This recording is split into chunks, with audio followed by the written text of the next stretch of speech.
The time is 14.42 local, October 1st, 2025.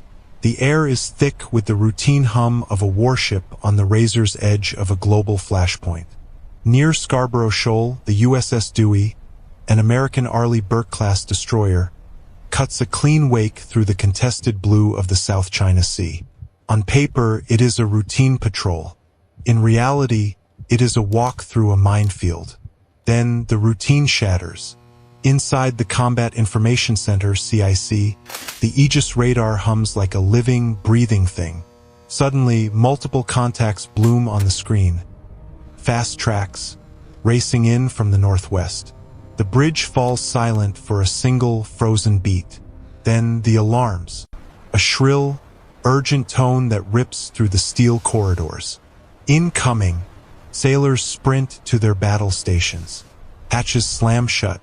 The destroyer, a 9,000-ton instrument of war, immediately heels into an aggressive, evasive maneuver. Outside, the sea flashes a stark white as contrails streak low across the horizon. The truth is undeniable, terrifying, and immediate. Chinese YJ-12 anti-ship missiles are inbound. Every radar screen glows a searing red. Borders echo through the steel. Activate Aegis. Launch decoys. The Dewey's mighty engines roar, cutting hard to starboard. Flares burst from the deck, falling like burning rain. Crew members glimpse the missile trails closing fast, bright, burning lines drawing death toward them. The countdown is already running. In the next 10 seconds, the fate of the USS Dewey will be written on the sea. This isn't a random attack. The South China Sea is where invisible lines of power are drawn and contested. The USS Dewey is here for a reason, escorting a small group of Philippine vessels, asserting their right to fish inside their own exclusive economic zone, EEZ. Waters that China aggressively claims as its own. For the men and women aboard the Dewey, the mission is a volatile act of defiance. Chinese frigates shadow them. Coast Guard cutters drift uncomfortably close. And now missiles. The message from Beijing is clear: back off. But retreat is not an option. Washington needs to show the flag. Manila needs to see it. And Beijing wants the opposite. Inside the CIC, tension isn't just political, it's personal.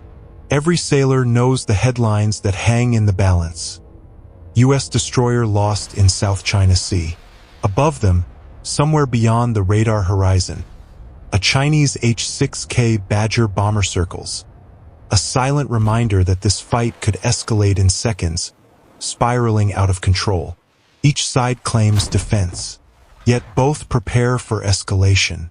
The men aboard the Dewey know that one wrong radar lock, one mistimed countermeasure, could trigger something no one could stop. The world is watching. 2 powers, 1 reef, and no space to back down. The clock ticks to 14:47 local. The first warning tone blares again. Steady, urgent. 3 YJ-12 now confirmed, skimming barely above the water at Mach 3. On the Dewey's deck, the crew braces. The captain's voice cuts through the noise, calm and cold. Engage! Engage! The Aegis system, the heart of the ship's defense, comes violently alive. The first ISM, 2 missile arcs into the air, its flames slicing the gray clouds. 10 seconds later, a second follows. Each launch shakes the deck, a thunderous heartbeat. Track number 3 closing fast. A sailor calls out. Type 54 amperes signature confirmed. It's not a drill anymore. A few miles away, 2 Chinese Type 054A frigates, the Chenzhou and the Luzhou, watch the exchange, meticulously tracking Dewey's defense patterns. Suddenly, one of them lights its fire control radar, painting the American ship an invisible threat. "We're being locked," a technician states. The captain doesn't blink. Deploy decoys. Keep shields active. Flares burst into the sky. The first ISM-2 detonates, catching an incoming missile mid-air. A blinding flash, a white plume, fragments raining into the sea. The second YJ-12 dives low, vanishing under radar before the close-in weapon system CIWS guns roar, tearing through the mist. The Americans answer only with the sound of static. Their comms are now completely jammed. The final YJ-12 streaks closer, 20 miles, then 15. Every console glows red. Switch to manual defense, the captain orders. The ship shudders as the Phalanx CIWS spins up, its barrels glowing orange. The ocean turns into thunder, then a burst of fire on the horizon. The missile disintegrates, fragments skipping across the waves like sparks from a forge. The crew exhales, a shared gasp of raw relief. The first wave is gone, but then more signatures appear. Not 3 dozens this time, faster and lower. Electronic warfare noise rises, jamming from beyond the reef. 2 Chinese J-16 fighters slice the sky, dropping pods that flood the area with false radar echoes. The Dewey counters with chaff and Milka decoys, drifting like silver ghosts. Condition zebra set, the captain calls. The next salvo is already inbound. The sea is about to become chaos. The radar room glows red again. 10, maybe 12 new tracks moving low and fast. The Chinese formation has split, launching from multiple angles. The sea becomes geometry. Attack vectors, intercept lines, countdown timers. Inside Dewey, tension crackles like static electricity. Second wave inbound. The captain leans over the console. Fire again. 2 SM, 2 and 1 ESSM. Tubes ignite. The enemy's new tactic is smarter. YJ-12 dive in pairs. One flying high to draw fire, the other hugging the surface to sneak through the clutter. The Aegis computer strains to track both. Multiple targets merging. The captain's answer is calm, but cold. Then separate them. Use manual offset. Outside, the ocean is pure chaos. Water columns rise hundreds of feet as near misses explode. Chaff clouds bloom, silver and ghostly. The crew can barely see the horizon through smoke and spray. Every man knows the next 10 seconds decide everything. A blast too close. Shock waves rattle the bridge. Sparks rain from overhead pipes. Damage control to forward section. The ship lists slightly but keeps its speed. They're trying to blind us. The captain mutters, jaw tight. A Chinese J-16 sweeps past.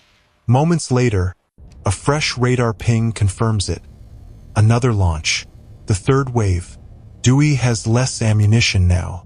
Fatigue sets in, but nobody leaves their post.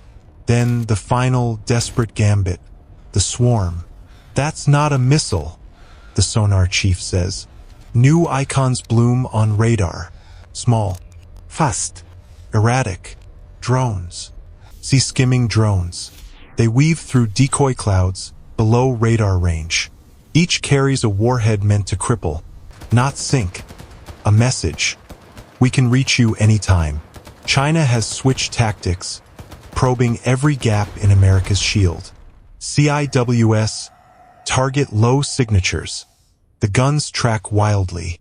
For every drone destroyed, 2 more appear. A hit rocks the port side, minor damage, but the meaning is clear. The Chinese fleet isn't just attacking, it's learning. The drones vanish as suddenly as they appeared. A lull, but not peace. Then, the saturation attack. 12 new signatures, YJ-12 missiles, drones, and radar jammers, all mixed together. It is chaos by design. All stations, stand by for saturation attack. The bridge vibrates as the ship turns broadside to bring every weapon online. The Aegis display flickers, too many tracks for the system to sort.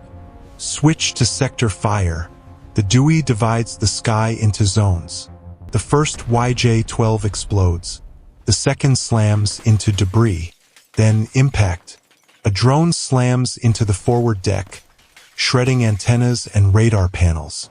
Fire bursts across the bow. Smoke fills the CIC.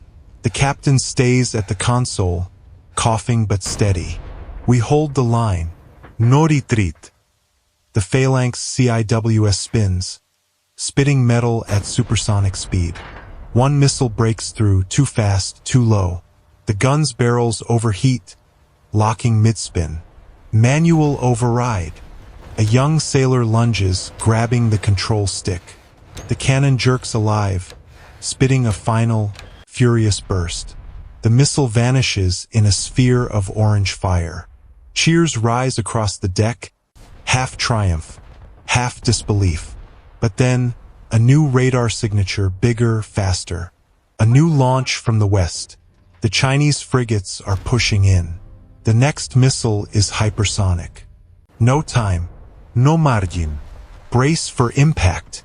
The sea explodes as the missile hits short, blasting a wall of water that slams across the deck. The Dewey heaves, but it doesn't break. The ship still fights. Silence returns, broken only by dripping metal and static on the radio. The radar shows no new threats. For now, it is over. The crew stands soaked, coughing, but alive. They know both sides are seconds from turning this skirmish into a war.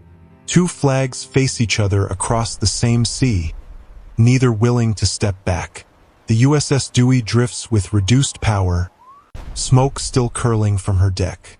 Beijing's ships pull back beyond the reef, still watching. Unofficially, everyone knows the line was crossed hours ago. In Washington, the incident hits headlines before nightfall. The Pentagon calls it an act of intimidation. China calls it a routine exercise. Both sides claim restraint, yet both quietly prepare for the next round. For the Dewey's crew, survival feels less like a win and more like a warning.